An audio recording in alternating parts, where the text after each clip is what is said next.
So for a while now, we know that iOS 13 is coming out in June at WWDC 2019, and we do know iOS 13 is supposed to be a very, very big update.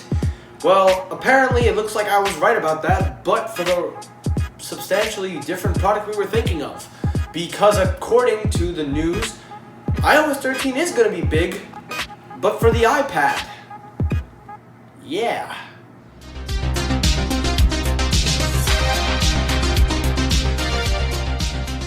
Yo, what's happening, everybody? Michael here. Welcome back to another video. Happy freaking Tuesday. Yeah, Tuesday. Oh boy. We still got 3 more days to go.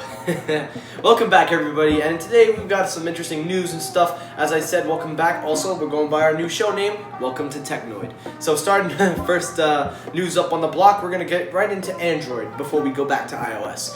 First news of the day is the Google I/O 2019 conference. So according to NeoWit, all links will be in the description, Google is slated to release their new long-awaited Pixel 3, 3A, 3XL, 3A XL, whatever it's called, the mid-range Google phones, and it is supposedly rumored that this is going to happen on the Pixel universe on May 7th.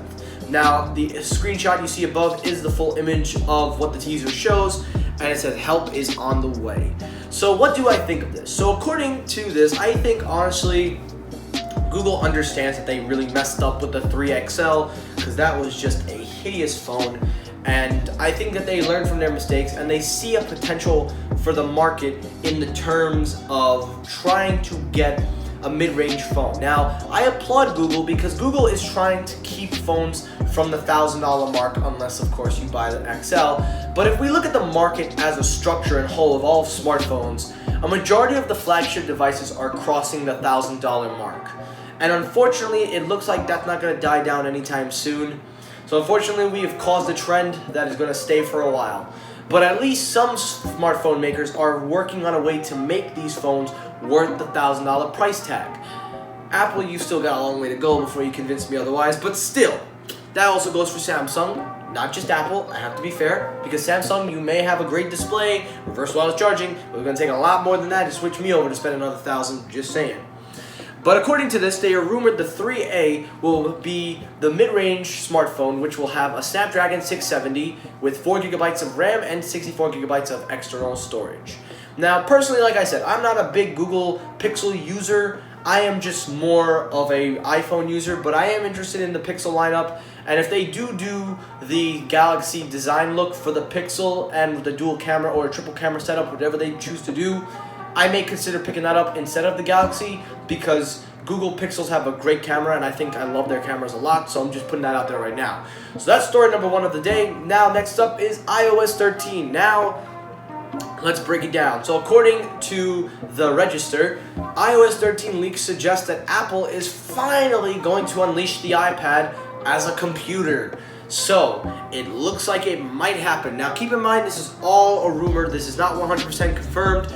But according to this, and to 9to5 Max, it suggests that a multi-window application support is scheduled to be in the iOS update for the iPads and the productivity class machines. Now, multi-window supports will form panels which can be detached from apps and stuff. We already have that in iOS 12 for the iPad, but they're saying it's going to step it up even more. That means now it'll be like a computer where you can click on more than one, you can drag it all over the place. On top of that, it also says that you can now use spreadsheets and work applications side to side without having some app not being able to split.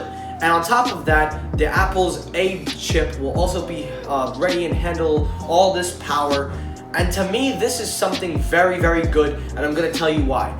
Because for a while now, the iPad has been able to do all this stuff. The iPad internals are built for this type of stuff, and it only makes sense if Apple really wants to use the iPad as a laptop or a computer alternative. This is the way to go, featuring certain things from macOS that we love, but putting it in iOS for the iPad only and formatting it to the point where we can get the best out of it.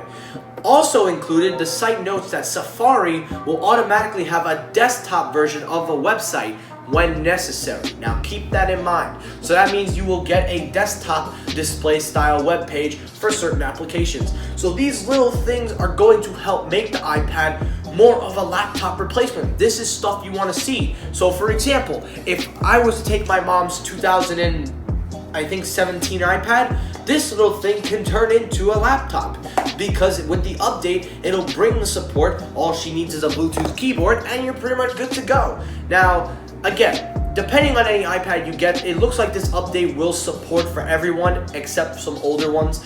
But the key thing that I wanted you guys to understand is that this is just a rumor and these are just some leaks, but please do not keep this 100%. I've told you guys many times, when you set your expectations too high and Apple doesn't do it, you drop down. So please keep that in mind. And last story of the day involving iOS 13, it has been confirmed that according to a leak, and it has been rumored, not rumored, but it's been leaked that the dark mode is going to happen. According to a couple of users from PocketLint, they have spotted some iOS 13 source codes in iOS 12.3 beta where it shows that there is a dark mode style page that they are experimenting with to give the color of dark mode, and that is going to be their dark mode for iOS 13. And that's about it. So that's gonna do it for this episode. Thank you guys so much for watching. I hope you liked this video. If you did, hit the like button. If you disliked the video, hit the dislike button. And guys, thank you so much for 400 subscribers. You guys are the best fans on the fan. If you love me or hate me, you guys are awesome. Thank you so much for 400. Now let's go to 500 and let's keep going from there. Thanks for watching, guys, and peace.